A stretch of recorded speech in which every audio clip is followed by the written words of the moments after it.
So I'm going to kick off this test, and then I'm going to just pause the recording for a bit, and we'll come back after it's run for a bit so you can see what the effects are. All right, so now the test is warming up. It actually took it a couple minutes just to even get to this point, so I spared you from that. I want to talk about some of the counters that we've got set up here that we're going to watch. So by default, you recall we've got counters for user load, as well as the pages per second and average page time. Errors per second is, of course, very important. We want to make sure that this stays as close to 0 as possible. And if we look up here, you can see we've got 2 errors at the moment. We can click on those and see what they are. We've got a validation rule. One of our response time was too long. That's not uncommon when you first start off a test. And then I get this every single time telling me the performance counter active server pages can't be accessed. I don't really care. So as long as I know that I don't get this too often, I'm not too worried about it. Looks like we just got one more validation rule, so another one took too long. We can go back and look at the graph. As long as this errors per second is pretty much at 0, we don't need to worry too much about it. Threshold violations is usually about the same. We want to keep that at 0. Requests queued should always be 0 until the application really starts to get hammered, which it probably will over the course of this load test. I'm keeping an eye on my bytes received. That's a network card counter. And so I've got a gigabit switch running between my laptop and my desktop at the moment. So it should have plenty of bandwidth, but I do want to know if that starts to be the bottleneck for this application. So I want to keep an eye on that counter. Request current is just an ASP.NET counter telling me how many requests I'm currently using.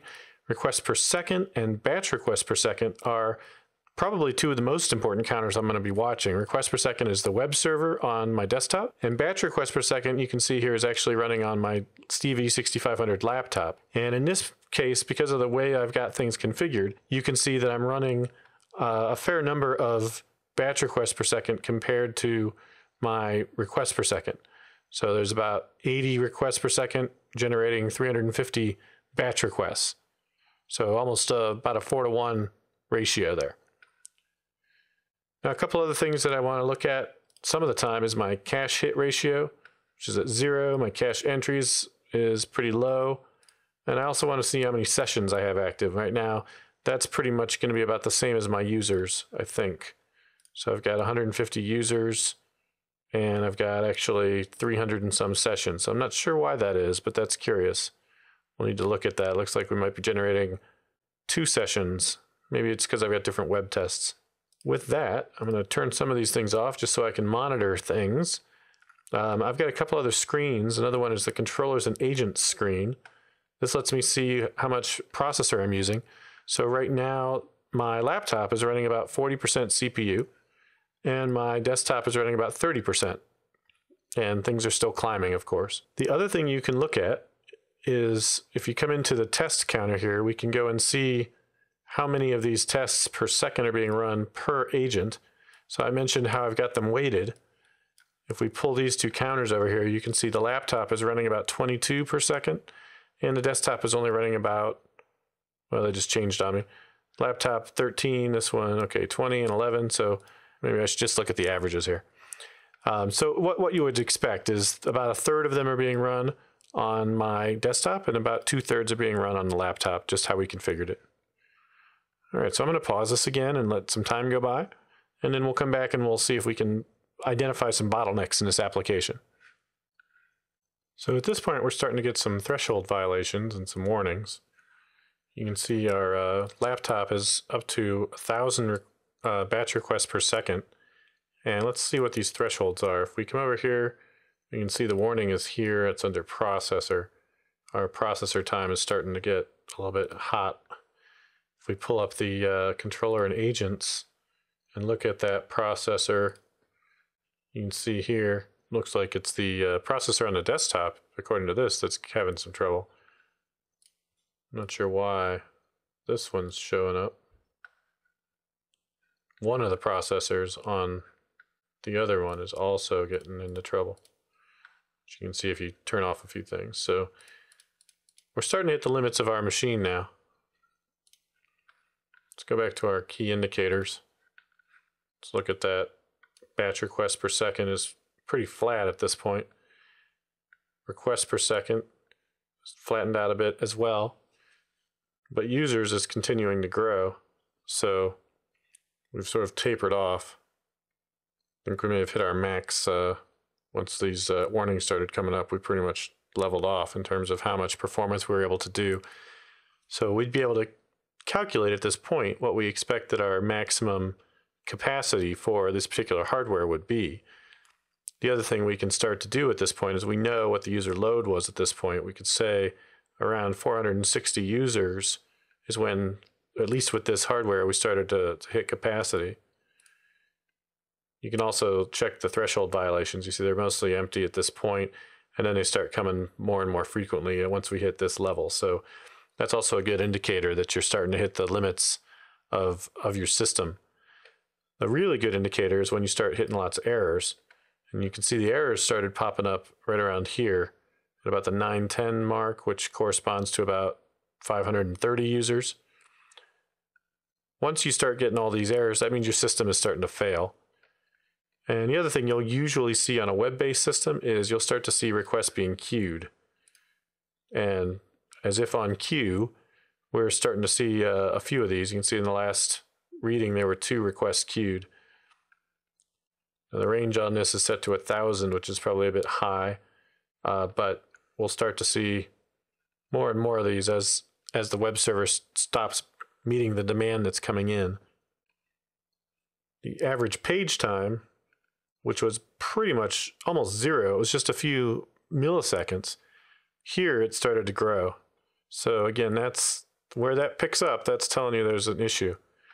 Now you kind of want to look for trends in your data and look for places where something went up and something went down. I want to point out, just in case you are an observant student and you notice this big dip here, that's not anything to do with the system. That's actually just where I was doing some work with Camtasia as part of this recording, and everything kind of stopped for a second there. So you can ignore this dip. But otherwise, if you see something like this in your system, you definitely want to investigate it and see, well, what was going on right here, so that you can try and figure out what was going on with your application at that point.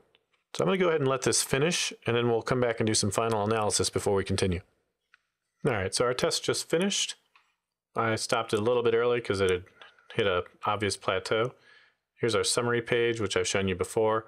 You can see that the slowest pages here were taking upwards of 4 seconds. At that point, we were getting a lot of things reported as errors. Most of those were our validation rule that we had set, that each of these pages has to return within 1 second. But we did have a number of other errors, including a bunch of 503 service unavailable errors. That's telling us that we really did max out the web server, and it just was unable to keep up at that point. These are all coming from time of 1442 forward.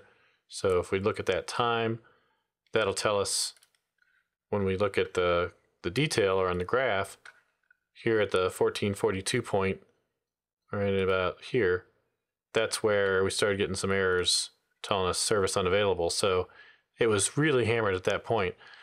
But if we just want to analyze this real quick and see, well, where did we hit the point where things stopped working well, the best thing to do is to look at the average page time and the requests per second. The requests per second is going to go climb pretty much in parallel with our load, and then it's going to peter off and usually just go flat or even dip as the load continues to rise.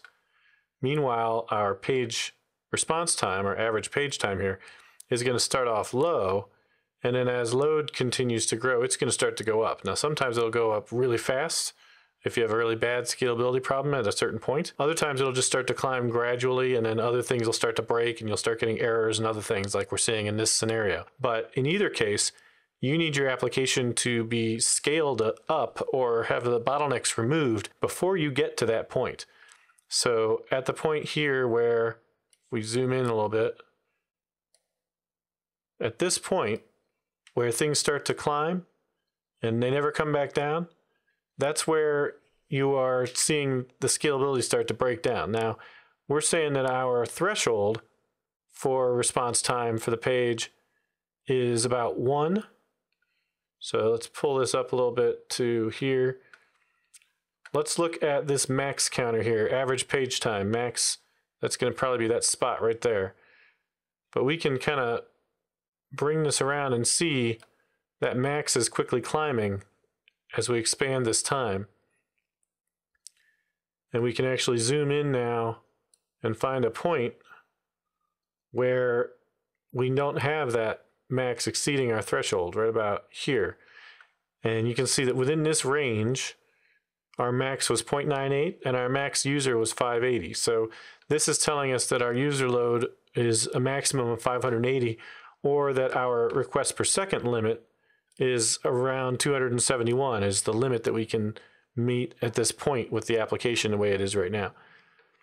And you can also see our database server is churning at about 1100 requests per second. If we expand this out all the way and see what it maxes out to, you'll see that it stays around 1100 requests per second. So it's possible in this case that the database server really is our bottleneck, and that it simply can't do more than about 1100 batch requests per second. And that if we can add some indexes or implement some caching or find some way to scale out the database, we might be able to get much better performance out of this system.